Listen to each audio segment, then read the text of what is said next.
So let's talk about the classic 1973 film, The Texas Chainsaw Massacre, directed by Tobe Hooper. There will be spoilers in this review, so if you don't want your enjoyment of the movie chainsawed in half, I suggest you bear that in mind. Now, when I was a teen and I first heard the title of this film, I was absolutely appalled. I got an image in my head of some guy chainsawing to death 20 or 30 people, and the word massacre does imply those sorts of numbers, and it's a really vicious way to kill somebody. I mean, there's a reason why in Scarface we don't get to see Tony Montana's buddy get his limbs cut off by that chainsaw, because it's such a nasty way to go out. So imagine my surprise when I finally watched the movie in my early 20s and discovered that the body count is only 5, and only 2 of those people get killed by an actual chainsaw. If Tobe Hooper was still around, I would love to ask him, why choose such a provocative title for your film?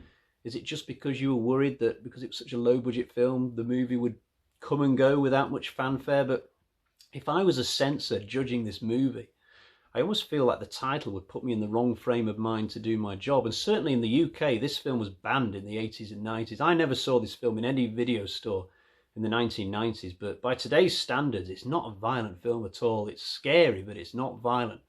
The plot of the film sees 5 young adults travelling across Texas. One of them is hoping to see some decrepit old house that her grandpa used to own, but the trouble is, this house is largely in the middle of nowhere, and just a stone's throw away from it is this other house owned by these cannibalistic killers. I mean, they are like spiders with a web, and if you walk into this web, you're in big trouble, which sadly is exactly what these characters do.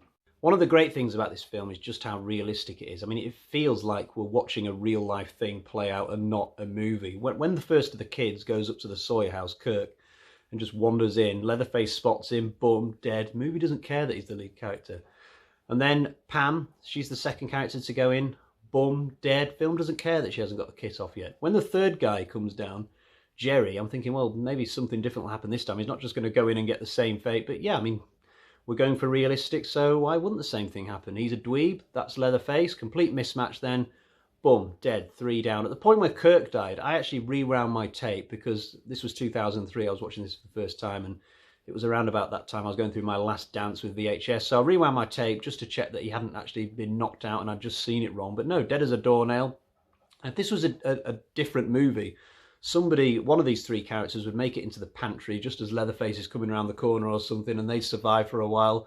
Or the killer would do that thing where they look under the kitchen table and it turns out that the character who was hiding under there has moved to a different hiding spot and we just didn't see them doing it. So it's like a little bit of a scare moment. God, I hate it when they do that.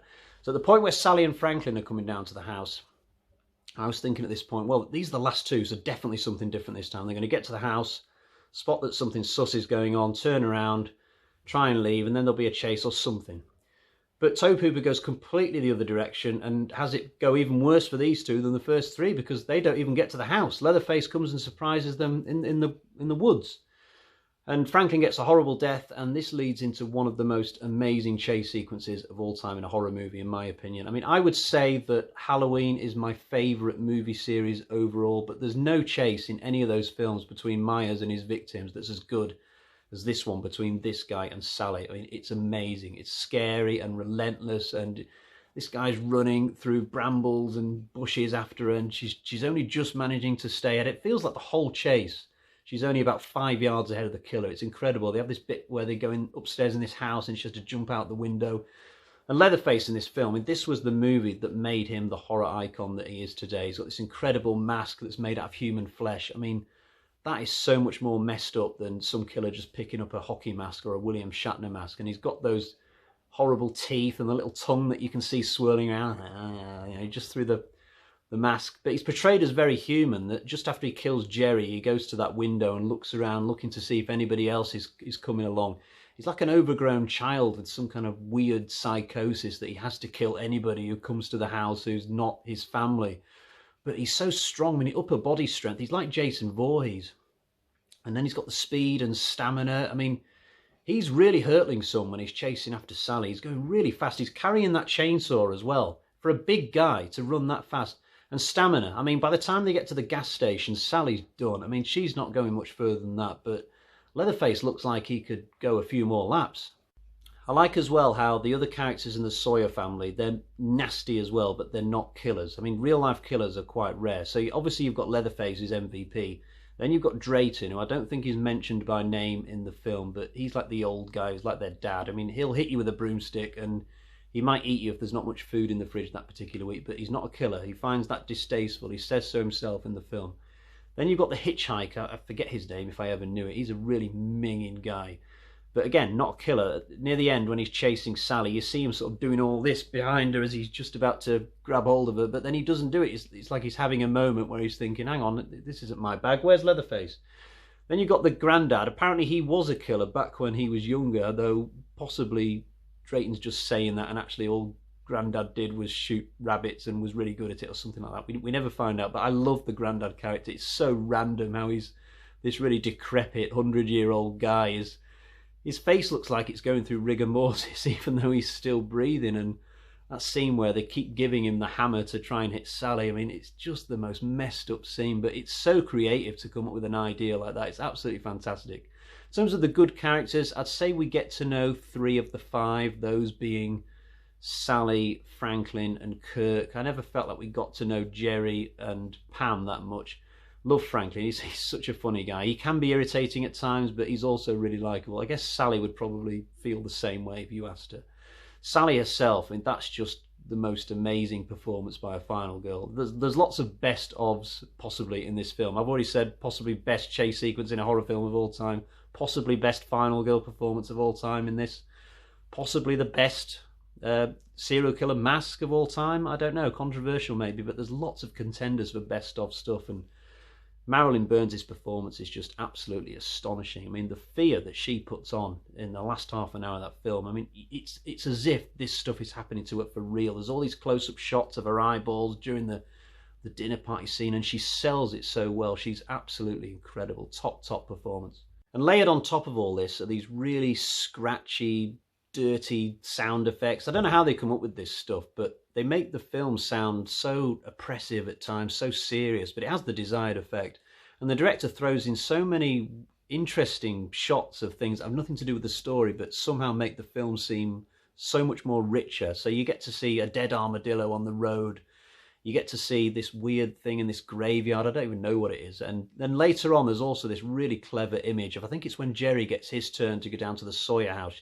You just see him walking towards this orange skyline just as the sun's going down. It's a really, really clever shot. I'm not sure if Jerry and Sally are meant to be a couple in this film, by the way. I don't think we ever see them being intimate or kissing.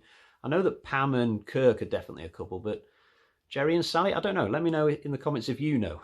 Speaking of Pam and Kirk, I think that scene where they get their turn to go to the Sawyer house is one of my favourite in the movie. It's sort of like the calm before the storm. It's a great atmosphere when they hear the generator and they come across this canvas sheet, and when they look through it, they see all these cars that possibly belong to other victims of the Sawyers, and then they discover the porch and the house. It's just a nice little serene moment before everything goes to hell. And for some reason, I've just always enjoyed that little walk they go on. There's possibly some social commentary in the film. It's implied that maybe one or more of the Sawyers used to work at the slaughterhouse down the road, but due to technological advancements, their services are not as required as they used to be. When Kirk and the gang pick up the hitchhiker, I think he's just come from the slaughterhouse that day and possibly looking for some hours, but there was nothing going for him, and that's why he's so desperate to get a few dollars out of Franklin. If Drayton's the only member of the household out of 4 who's working, then maybe they've turned to filling their freezers with human flesh just as a means of ensuring they have food over the winters. Not that it's easy to imagine winter in Texas at the same time you're watching this film. But yeah, possibly the film is trying to suggest that if there's not enough jobs in rural areas, then bad things can happen. But I'm sure Texas is lovely in real life. I love what they do with the bones when they're finished with them, by the way. They've got this room next to the kitchen where they've just hung up all these weird little bone things that they've made, and then Pam stumbles across it and she starts freaking out. And what a great little touch by the writers to put this hen cage in there. It's got nothing to do with our main reason for being in this scene, but it just adds so much. You've got all the feathers over the floor, and just the way that that's filmed, how the camera flits around and cuts to Pam's face and then cuts to all the different stuff. It just becomes a really scary scene. Absolutely love that one. Do I have any negatives about the film? only one, and it's a really, really minute thing. I don't like it when the Sawyers infight. It just gets on my nerves. It's worse in later films from memory, but in this one, yeah, when Drayton sort of scolds the others, that doesn't do anything for me. They can just cut that stuff out, or at least keep it to a bare minimum. But on the whole, this film is an absolute masterpiece. It's one of those rare, almost perfect horror films, and you can probably guess where I'm going with my rating. So let's check out the bag of terror and see what we've got.